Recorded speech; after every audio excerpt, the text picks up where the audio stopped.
आपको शब्द के भेद, शब्द कितने प्रकार का होता है वो मैं आपको बताने जा रहा हूं। शब्द के भेद,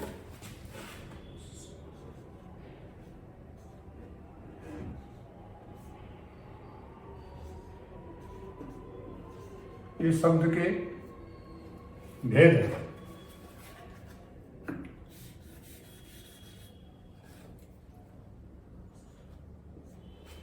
तो शब्द दो प्रकार का है।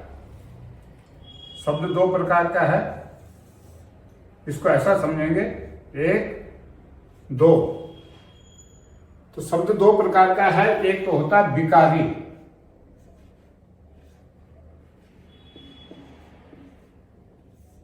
और एक होता है अविकारी। अविकारी,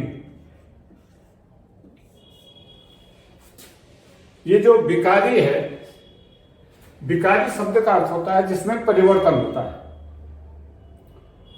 परिवर्तन जिसमें हो, विकार जिसमें हो, विकृति जिसमें आए, उसका नाम है विकारी। और जिसमें कोई विकारी ना हो, परिवर्तन ही ना हो, उसका नाम है अविकारी।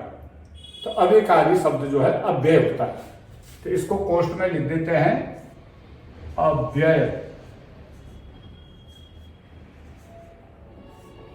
ये अव्यय है, अविकारी। अब ये जो विकारी है, विकारी शब्द के चार भेद हैं, केवल विकारी के चार भेद हैं। एक, दो, तीन, चार। अब ये चार भेद कौन कौन है? नंबर एक है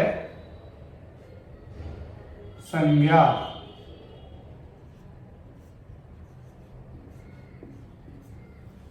नंबर दो है सर्वनाम। सर्वनाम।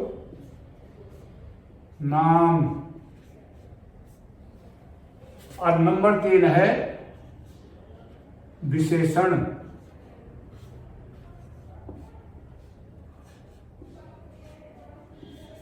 और नंबर चार है क्रिया।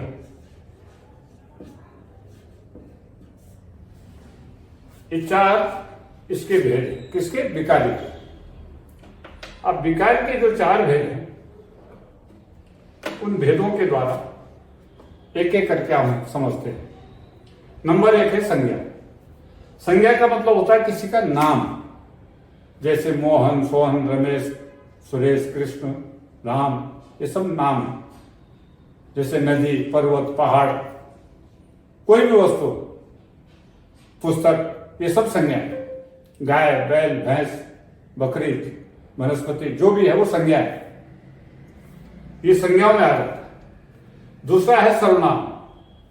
सर्वनाम शब्द जो है संज्ञा के जगह पे जिसका प्रयोग होता है उसी का नाम है सर्वनाम।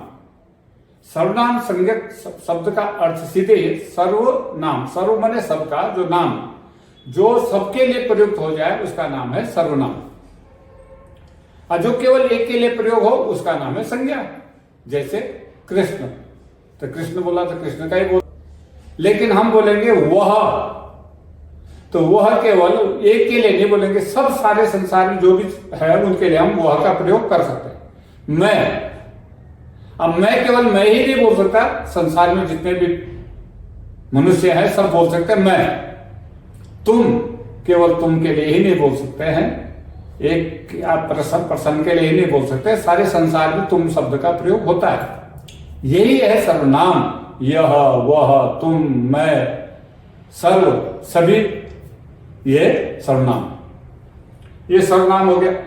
तीसरा हो गया विशेषण। तो विशेषण हमेशा संज्ञा के पहले लगता है। विशेषण में किसी की विशेषता बताना। यह बालक बहुत सुंदर है, यह बालक बहुत सुंदर है, जब हम बोलेंगे तो बालक सुंदर है, तो ये जो सुंदर शब्द है वो किसके लिए प्रयोग हो रहा है? बालक के लिए।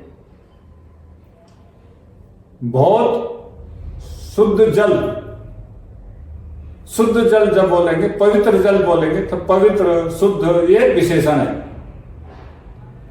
वह बड़ा निकम्मा शब्द है, निकम्मा बोला हमने, बड़ा निकम्मा है।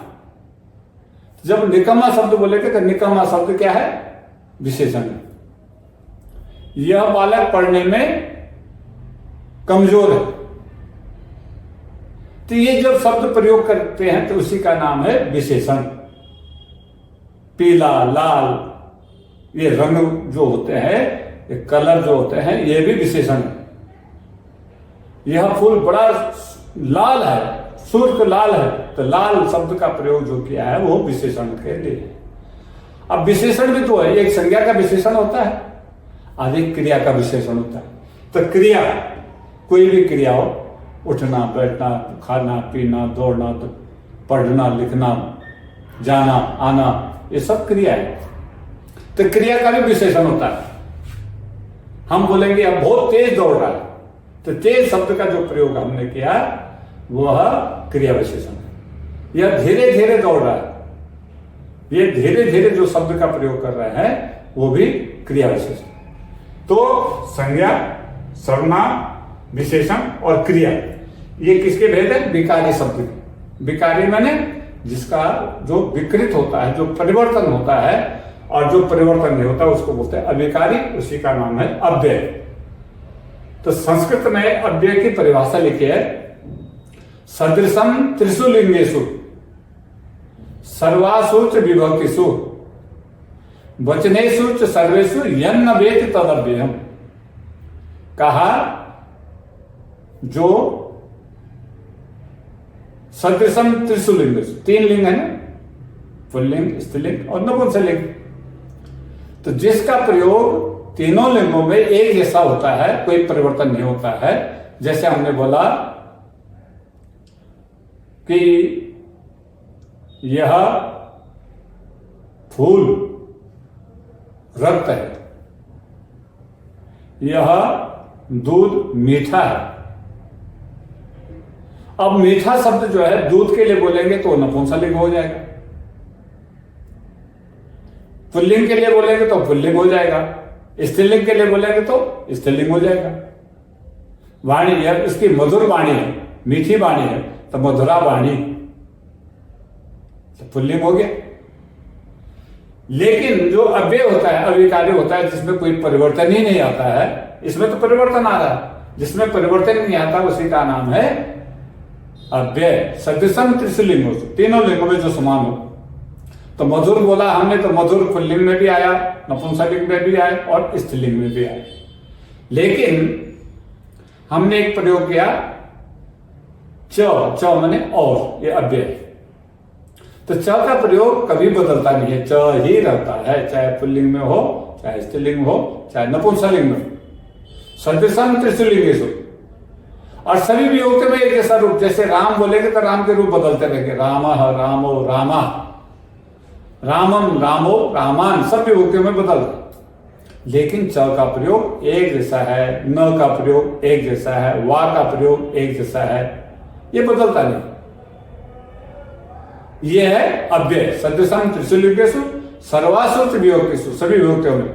और वचनेषु सर्वेषु, जैसे हम एक वचन, द्विवचन, बहुवचन बोलते हैं, रामः, रामो, रामाः बदल रहा है, हरि, हरि, हरयः बदल रहा है। लेकिन च आदि जो अव्यय है, अव्यय सब वचनों में एक जैसे रहते हैं।